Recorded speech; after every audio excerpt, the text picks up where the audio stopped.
ವಿವೇಕನಗರ ಪೊಲೀಸರ ವಿರುದ್ಧ ಕೊಲೆ ಆರೋಪದ ಪ್ರಕರಣ. ವಿವೇಕನಗರ ಪೊಲೀಸ್ ಠಾಣೆಯ ಇನ್ಸ್ಪೆಕ್ಟರ್ ಸಸ್ಪೆಂಡ್ ಆಗಿದ್ದಾರೆ. ಇನ್ಸ್ಪೆಕ್ಟರ್ ಶಿವಕುಮಾರ್ ಸೇರಿ 4 ಅಮಾನತು ಮಾಡಲಾಗಿದೆ.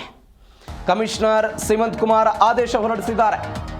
ವಿವೇಕನಗರ ಪೊಲೀಸರ ವಿರುದ್ಧ ಕೊಲೆ ಆರೋಪದ ಪ್ರಕರಣ ಇದು. ವಿವೇಕನಗರ ಪೊಲೀಸ್ ಠಾಣೆಯ ಇನ್ಸ್ಪೆಕ್ಟರ್ ಸಸ್ಪೆಂಡ್ ಆಗಿದ್ದಾರೆ.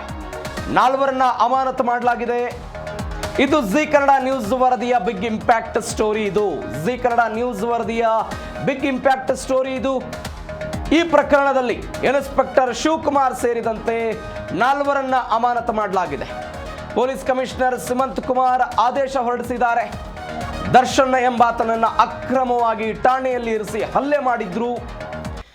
ರಿಹ್ಯಾಬಿಲಿಟೇಷನ್ ಸೆಂಟರ್ಗೆ ಶಿಫ್ಟ್ ಮಾಡಲಾಗಿತ್ತು. 10 ದಿನಗಳ ಬಳಿಕ ಆತ ಮೃತಪಟ್ಟಿದ್ದ.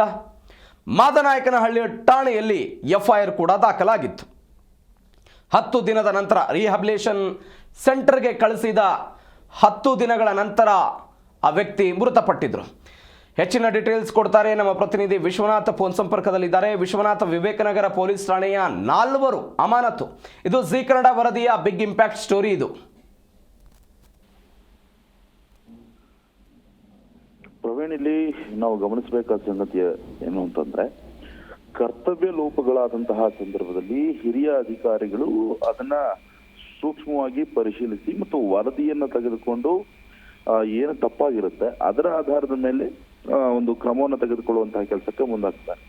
ಈ ಪ್ರಕರಣದಲ್ಲೂ ಕೂಡ ಅದೇ ಆಗಿರುವಂತದ್ದು. ಅಂದ್ರೆ ದರ್ಶನ್ ಎಂಬಾತನನ್ನ ಠಾಣೆಗೆ ಕರೆದುಕೊಂಡು ಬಂದಿದ್ದಾರೆ.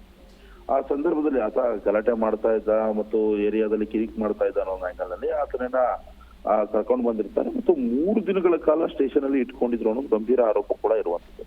ಯಾಕಂತಂದ್ರೆ ಯಾವುದೇ ಒಬ್ಬ ಆರೋಪಿಯನ್ನ ಅಥವಾ ಅಕ್ಯೂಸ್ ನ ಏನ್ ಕರ್ಕೊಂಡ್ ಬಂದಂತಹ ಸಂದರ್ಭದಲ್ಲಿ ಅರೆಸ್ಟ್ ಪ್ರೊಸೀಜರ್ ಅನ್ನ ಮುಗಿಸಿ ಅವರನ್ನ 24 ಗಂಟೆಯೊಳಗೆ ಕೋರ್ಟ್ಗೂ ಕೂಡ ಹಾಜರುಪಡಿಸಬೇಕಾಗತ್ತೆ. ಆದ್ರೆ ಇದನ್ನ ಇಲ್ಲಿರುವಂತಹ ಸಿಬ್ಬಂದಿ ಮಾಡಿಲ್ಲ. ಇದೊಂದು ಭಾಗ.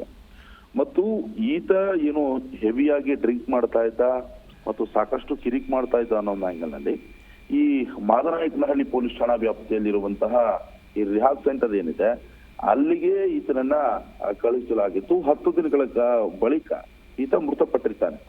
ಇದು ದರ್ಶನ್ ಪೇರೆಂಟ್ಸ್ ಏನಿದ್ದಾರೆ ಅವರಿಗೆ ಕರೆ ಮಾಡಿ ರಿಹಾಬ್ ಸೆಂಟರ್ನವರು ಕೂಡ ಹೇಳಿರ್ತಾರೆ, ನಿಮ್ಮ ಮಗ ಡೆತ್ ಆಗಿದ್ದಾನೆ ಅಂತ.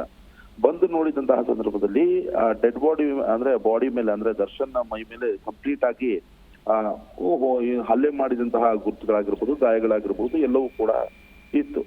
ಹೀಗಾಗಿ ಯುವಕನ ಒಡೆದು ಕೊಲೆ ಮಾಡಲಾಗಿದೆ ಅನ್ನೋ ಒಂದು ಗಂಭೀರ ಆರೋಪದ ಮೇಲೆ ಮಾದನಾಯಕನಹಳ್ಳಿ ಪೊಲೀಸ್ ಠಾಣೆಯಲ್ಲಿ ಒಂದು ಎಫ್ಐಆರ್ ದಾಖಲಾಗಿರುತ್ತೆ.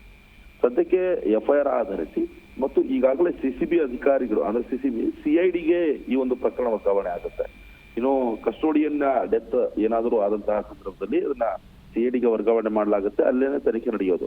ಸದ್ಯಕ್ಕೆ ಇದರ ಆಧಾರದ ಮೇಲೆ ಈ ಇನ್ಸ್ಪೆಕ್ಟರ್ ವೀರೇಶ್ ಏನಿದ್ದಾರೆ ಅವರನ್ನ ಈ ಠಾಣೆಗೆ ವರ್ಗಾವಣೆ ಕೂಡ ಮಾಡಲಾಗಿರುವಂತದ್ದು ಮತ್ತು ವಿವೇಕನಗರ ಠಾಣೆಯ ಇನ್ಸ್ಪೆಕ್ಟರ್ ಶಿವಕುಮಾರ್ ಏನಿದ್ದಾರೆ ಅವರನ್ನ ಸೇರಿ 4 ಅಂದ್ರೆ ಈ ಒಂದು ಪ್ರಕರಣದಲ್ಲಿ ಇನ್ವಾಲ್ವ್ಮೆಂಟ್ ಇದ್ದಾರೆ ಅನ್ನೋ ಒಂದು ಆರೋಪವನ್ನು ಎದುರಿಸ್ತಿದ್ದಾರಲ್ಲ ಅವರನ್ನ ಸಸ್ಪೆಂಡ್ ಮಾಡಿ ನಗರ ಪೊಲೀಸ್ ಆಯುಕ್ತ ಸೀಮಂತ್ ಕುಮಾರ್ ಸಿಂಗ್ ಅವರು ಆದೇಶವನ್ನ ಹೊರಡಿಸಿರುವಂತದ್ದು.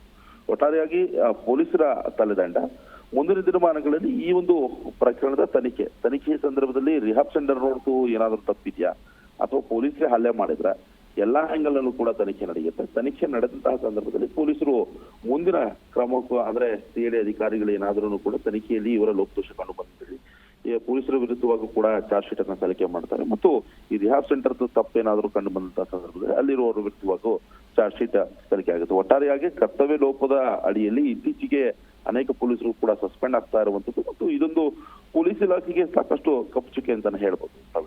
ಓಕೆ ವಿಶ್ವನಾಥ್, ಥ್ಯಾಂಕ್ ಯು ನಿಮ್ಮೆಲ್ಲ ಡೀಟೇಲ್ಸ್ಗೆ.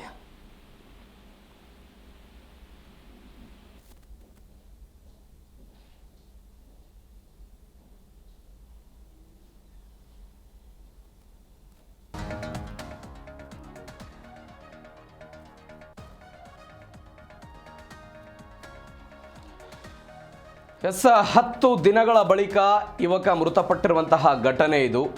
ಈ ಪ್ರಕರಣದಲ್ಲಿ ವಿವೇಕನಗರ ಪೊಲೀಸರ ವಿರುದ್ಧ ಕೊಲೆ ಆರೋಪದ ಕೇಸ್ ಇದು. ಇದೀಗ ವಿವೇಕನಗರ ಪೊಲೀಸ್ ಠಾಣೆ ಇನ್ಸ್ಪೆಕ್ಟರ್ ಸಸ್ಪೆಂಡ್ ಆಗಿರೋದು. ಶಿವಕುಮಾರ್ ಸೇರಿ 4 ಅಮಾನತನ್ನು ಮಾಡಲಾಗಿದೆ. ದರ್ಶನ್ ಎಂಬಾತನನ್ನು ಅಕ್ರಮವಾಗಿ ಠಾಣೆಯಲ್ಲಿ ಇರಿಸಿದ್ರು. ನಮ್ಮ ಪ್ರತಿನಿಧಿ ಹೇಳ್ತಾ ಇದ್ರು, ಒಬ್ಬ ವ್ಯಕ್ತಿಯನ್ನು ಬಂಧಿಸಿದಾಗ ಆತನನ್ನು 24 ಗಂಟೆಯ ಒಳಗಾಗಿ ಕೋರ್ಟಿಗೆ ಪ್ರೊಡ್ಯೂಸ್ ಮಾಡಬೇಕು. ಅವರು ಕಸ್ಟಡಿ ಕೊಡ್ತಾರೋ ಜಾಮೀನು ಕೊಡ್ತಾರೋ ಅದೆಲ್ಲವೂ ಕೂಡ ನಿರ್ಧಾರ ಆಗುತ್ತೆ. ಆದರೆ ಅಕ್ರಮವಾಗಿ ಇವರನ್ನು ಬಂಧಿಸಿ 3 ದಿನಗಳ ಕಾಲ ಠಾಣೆಯಲ್ಲಿ ಇರಿಸಿ ಹಲ್ಲೆ ಮಾಡಿದ್ದಾರೆ ಎನ್ನುವಂಥ ಗಂಭೀರವಾದಂಥ ಆರೋಪ ಬಂದಿದೆ. ಅದಾದ ನಂತರ ರಿಹ್ಯಾಬಿಲೇಷನ್ ಸೆಂಟರ್ಗೆ ಶಿಫ್ಟ್ ಮಾಡ್ತಾರಂತೆ. ಅಲ್ಲಿಂದ 10 ದಿನಗಳ ನಂತರ ಆ ವ್ಯಕ್ತಿ ಮೃತಪಡ್ತಾನೆ.